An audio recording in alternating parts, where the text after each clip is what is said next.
नमस्कार। आज हम हेल्थ इंश्योरेंस क्लेम की थोड़ी गहराई में जा रहे हैं। जी। खासतौर पर ये जो दो तरीके हैं, कैशलेस और रीइंबर्समेंट, इनमें क्या फर्क है, इसे समझने की कोशिश करेंगे। बिल्कुल। हमारे पास एक लेख है, कैशलेस और रीइंबर्समेंट क्लेम, स्वास्थ्य बीमा सरलीकरण, हम्म। उसी के आधार पर बात करेंगे। हम्म। और मकसद सीधा सा है, इन दोनों को आसान बनाना। क्योंकि देखिए, ये जानना बहुत जरूरी है ना? आखिर जरूरत के वक्त पॉलिसी कैसे काम आएगी, ये इसी पर निर्भर करता है। सही कहा। चलिए कैशलेस से ही शुरू करते हैं। देखिए, कैशलेस का सीधा मतलब है कि अगर इलाज बीमा कंपनी के नेटवर्क वाले अस्पताल में हो रहा है, हाँ। तो बीमा कंपनी सीधे अस्पताल को पेमेंट कर देती है। मरीज को, मतलब पॉलिसी होल्डर को, अपनी जेब से उस वक्त पैसा नहीं देना पड़ता। सुनने में तो ये बहुत सुविधाजनक लगता है, खासकर किसी इमरजेंसी सिचुएशन में। हाँ बिल्कुल। लेकिन क्या इसका मतलब है कि जेब से बिल्कुल मतलब 1 रुपए भी नहीं जाता? जाता है, पर ऐसा हमेशा नहीं होता कि बिल्कुल जीरो पेमेंट हो। कुछ चीजें हो सकती हैं जो पॉलिसी में कवर ना हो, या फिर एक कोपे क्लॉज हो सकता है। कोपे, वो क्या होता है? कोपे मतलब बिल का एक तय हिस्सा, मान लीजिए 10%, पॉलिसी होल्डर को देना होगा। तो अगर 1 लाख का बिल है तो हो सकता है 10,000 रुपए आपको भरने पड़े। अच्छा, तो ये कोपे वाली बात ध्यान रखनी होगी। और इसकी प्रक्रिया क्या है? मतलब अगर कोई प्लांट सर्जरी है तो कैसे होगा? हाँ, अगर प्लांट हॉस्पिटलाइजेशन है तो आपको पहले बीमा कंपनी से प्री ऑथराइजेशन लेना होता है। ओके। नेटवर्क अस्पताल चुनिए, जरूरी फॉर्म भरिए और अप्रूवल का इंतजार कीजिए। भर्ती के समय अपना वो ई कार्ड या पॉलिसी डिटेल्स दिखानी होती हैं। और इमरजेंसी में? इमरजेंसी में थोड़ी राहत है। आप पहले भर्ती हो सकते हैं, अस्पताल फिर बीमा कंपनी को, मतलब टीपीए को, सूचित कर देता है। सबसे बड़ा फायदा यही है कि उस वक्त पैसों के इंतजाम का स्ट्रेस नहीं रहता। ये तो है, लेकिन इसकी एक लिमिटेशन भी है शायद, कि ये हर अस्पताल में नहीं चलता। बिल्कुल सही, ये सिर्फ नेटवर्क अस्पतालों तक ही सीमित है। अच्छा। और यही इसकी, कह सकते हैं, सबसे बड़ी सीमा है। अगर पसंद का डॉक्टर या अस्पताल नेटवर्क में नहीं है, या कहीं ऐसी जगहें हैं जहां नेटवर्क अस्पताल है ही नहीं, तो फिर कैशलेस नहीं मिलेगा। और शायद यहीं पर रीइंबर्समेंट क्लेम काम आता है। एग्जैक्टली। रीइंबर्समेंट का नंबर तब आता है जब इलाज किसी नॉन नेटवर्क अस्पताल में होता है। तो इसमें क्या होता है? इसमें कहानी बिल्कुल उल्टी है।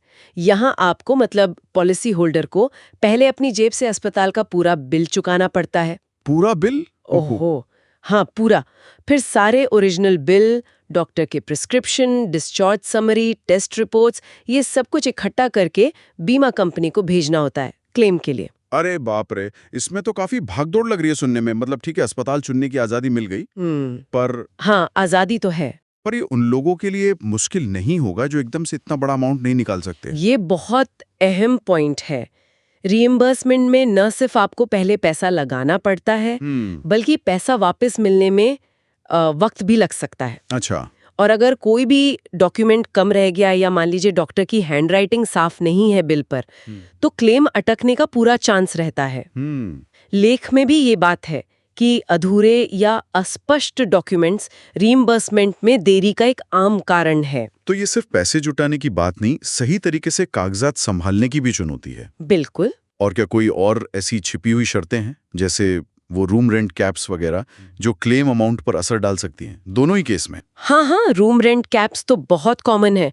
पॉलिसी में लिखा होता है कि आप किस किराए तक का कमरा ले सकते हैं। अच्छा। अगर उससे महंगे कमरे में रहें तो सिर्फ कमरे के किराए का फर्क ही नहीं, कई बार बाकी खर्चों का भी, मतलब प्रोपोर्शनेट डिडक्शन हो जाता है, वो काट लेते हैं। ओह, ये तो ध्यान देने वाली बात है। हाँ, और इसी तरह कुछ बीमारियों या प्रोसीजर पर सब लिमिट भी हो सकती है। मतलब उस खास चीज के इलाज के लिए एक मैक्सिमम अमाउंट तय होता है। तो मतलब चाहे कैशलेस हो या रीइंबर्समेंट, पॉलिसी की शर्तों को, वो बारीकियों को समझना बहुत ज्यादा जरूरी है। बहुत जरूरी है। तो अगर संक्षेप में कहें, पॉलिसी होल्डर्स के लिए क्या सलाह होगी? देखिए, सीधी सी बात है, अगर मुमकिन है और नेटवर्क अस्पताल में सुविधा ठीक मिल रही है, तो कैशलेस को ही चुनना चाहिए। वो ज्यादा आसान है, तनाव कम होता है। राइट। रीइंबर्समेंट का रास्ता तब लें जब कोई और चारा ना हो, या आपको किसी खास नॉन नेटवर्क डॉक्टर या अस्पताल में ही जाना हो। और अगर रीइंबर्समेंट ले रहे हैं तो पहले दिन से, मतलब डे 1 से, सारे कागजात बहुत संभाल कर रखें। हर बिल, हर रिपोर्ट। सारे ओरिजिनल्स। जी, ओरिजिनल्स। और एक आखिरी बात, अक्सर लोग पॉलिसी लेते वक्त बस कवर अमाउंट और प्रीमियम देखते हैं, लेकिन लगता है कि असली कहानी तो इन छोटी छोटी शर्तों में छुपी है, जैसे कोपे, रूम रेंट कैप, सब लिमिट्स और क्या-क्या कवर नहीं है, यानी एक्सक्लूजन्स। बिल्कुल। क्या इन बारीकियों को समझना ही मतलब असल तैयारी है क्लेम के समय के लिए? बिल्कुल सही कहा आपने। यही वो फाइन प्रिंट है जो असल में तय करता है कि जरूरत पड़ने पर आपकी पॉलिसी कितनी काम आएगी। इन शर्तों को समझे बिना पॉलिसी लेना वो एक तरह से अंधेरे में तीर चलाने जैसा है। तो मेरा मानना है कि एक जागरूक ग्राहक बनना ही सबसे बड़ा